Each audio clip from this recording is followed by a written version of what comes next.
在大是大非面前，陶晶莹跟芳芳的态度简直是云泥之别。我们先看一下陶晶莹的态度，就是我们要背负很多的包袱，跟颜色有没有关我不知道，我只知道我练是橘色的。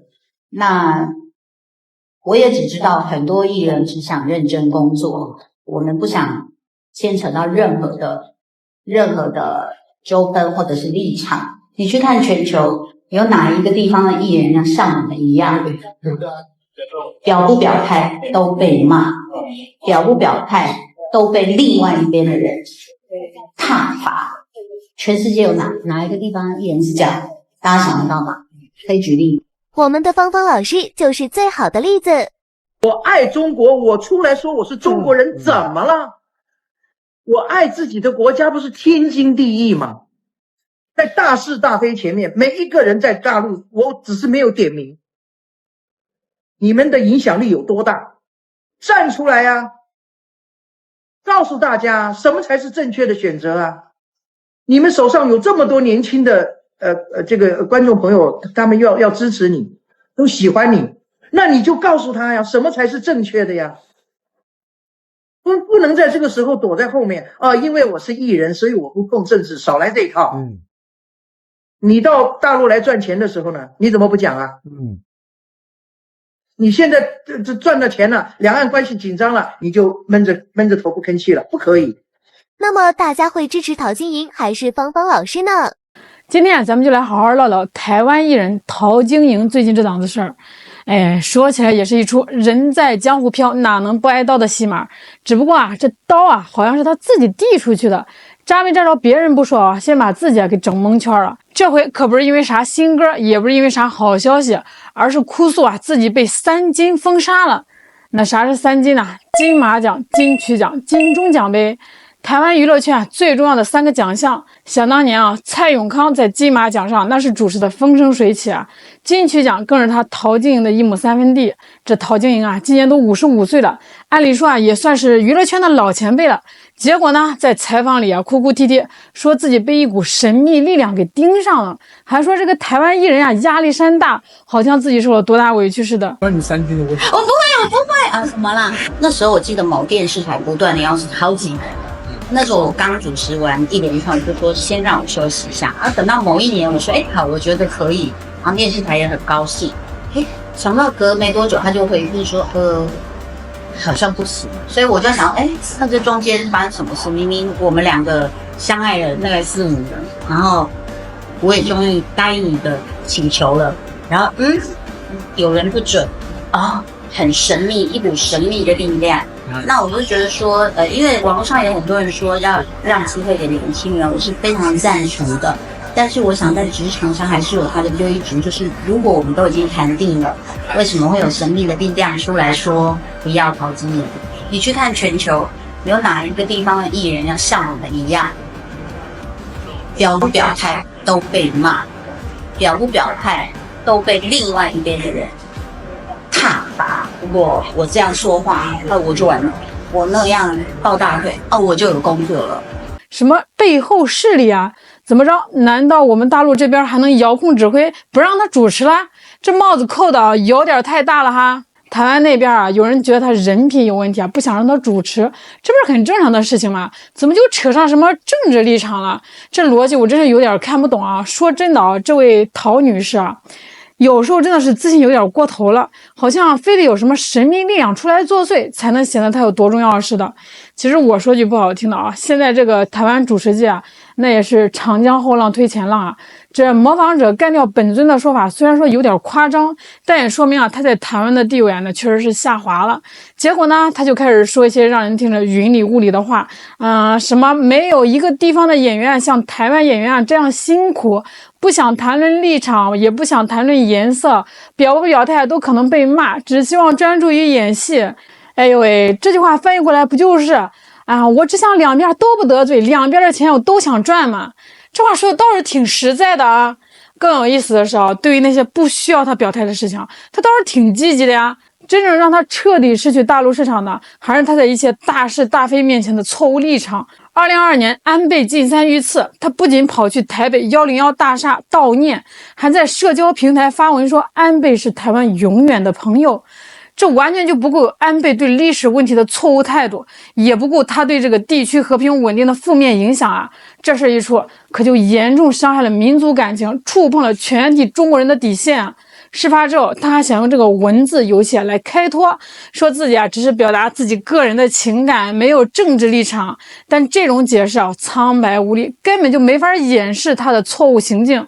陶晶年纪也不小了，在娱乐圈也算是老前辈了，怎么就看不明白这事的底层逻辑呢？还在那儿委屈巴巴的，生怕别人不知道他想在两边齐降，谁都不想得罪。我说这有本事的人光明正大的赚钱，谁也不会说什么。但是你心里要是不认可大陆，干嘛削尖了脑袋往这边跑，想赚我们的钱呢？我们大陆的老百姓也不是傻子不需要这种两面三刀的人。老祖宗早就说了交友要结交忠良孝子。你一边说着这个艺人工作辛苦不想牵扯立场，那在你眼里国家和民族算什么呢？大家为什么要关注你？跟你合作的单位会怎么想？喜欢你的人又是什么感受？没有立场就是一种立场，这句话说的太对了。你所谓的辛苦说白了就是为了你自己有什么好委屈的？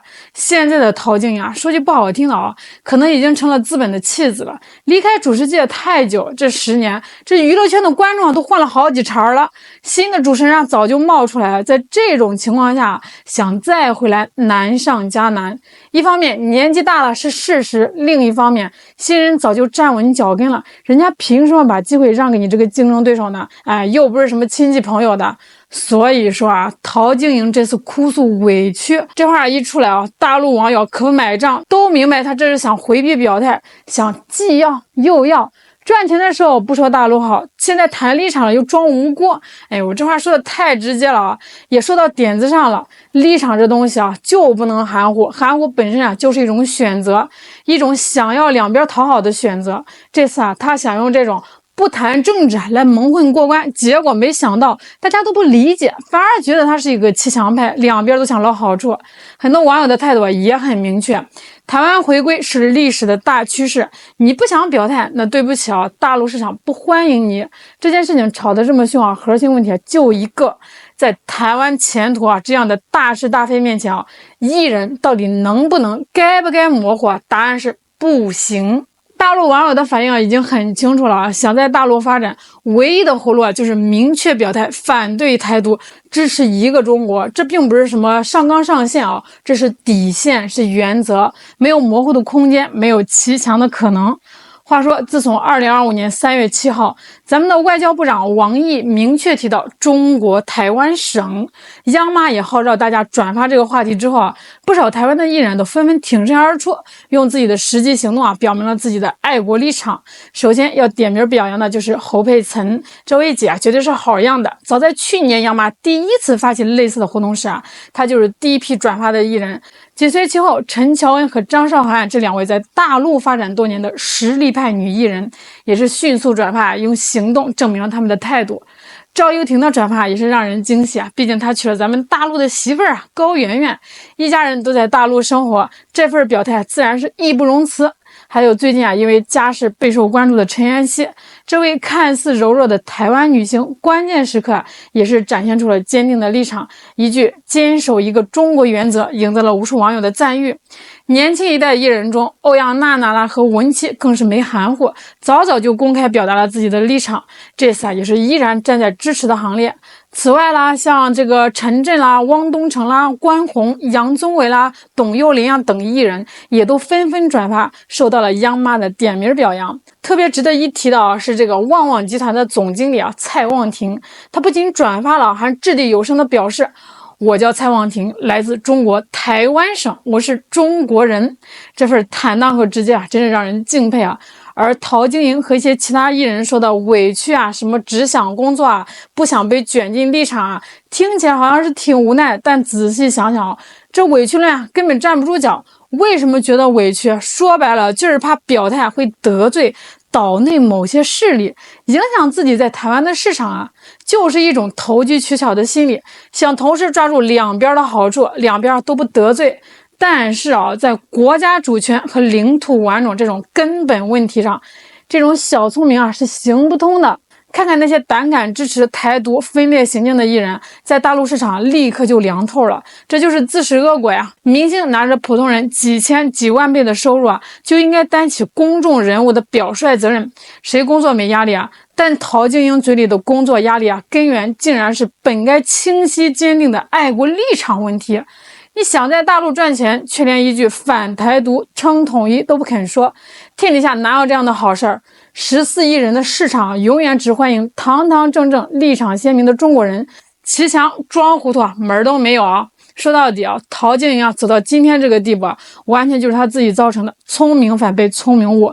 现在啊，他在大陆不被待见，在台湾岛内也被些人攻击，说他是被洗脑的假台湾人，这评价也是够直接了。现在的台湾岛内啊，有些人被西方所谓的民主自由思想给洗脑了，觉得他们可以认同自己是中国人，也可以不认同，这是他们的自由。这话是没错啊，选择做中国人还是外国人啊，是你们的自由。但是啊，你们不能做见利忘义、见风使舵的两面人。在大陆捞钱的时候啊，说自己是中国人，回到台湾了又不承认，这不就是妥妥的流氓汉奸？如果有艺人说自己没有立场，那就说明他是非不分，完全没有家国情怀。台湾艺人有很大的影响力，他们的一言一行啊，都会影响到很多人，特别是年轻人。偶像啊，说一句话顶得上别人100句说教。现在陶晶莹的下场完全就是他自找的，他正在为自己的错误买单。最后啊，那些标榜自由民主的西方国家，在很多重要事情面前啊，明星艺人啊一样要明确表态。比如在美国，他们的艺人敢公开支持种族歧视吗？敢公开反犹反以色列吗？俄乌冲突中，有好多好莱坞明星啊也被要求表态支持乌克兰，甚至美国民主党和共和党的艺人公开站队也是常态。所以啊，所谓的西方自由民主啊，也不是那么绝对的。陶晶莹所谓的台湾艺人困境，实际上是在偷换概念。中国大陆要求台湾艺人表态，本质上就是为了维护国家主权和这个领土完整，这是完全合情、合法、合理的要求。希望各位啊都能擦亮眼睛，明辨是非。咱们14亿中国人啊，不欢迎两面三刀的人。好了，今天就聊到这儿了，我是小懒，我们下期再见。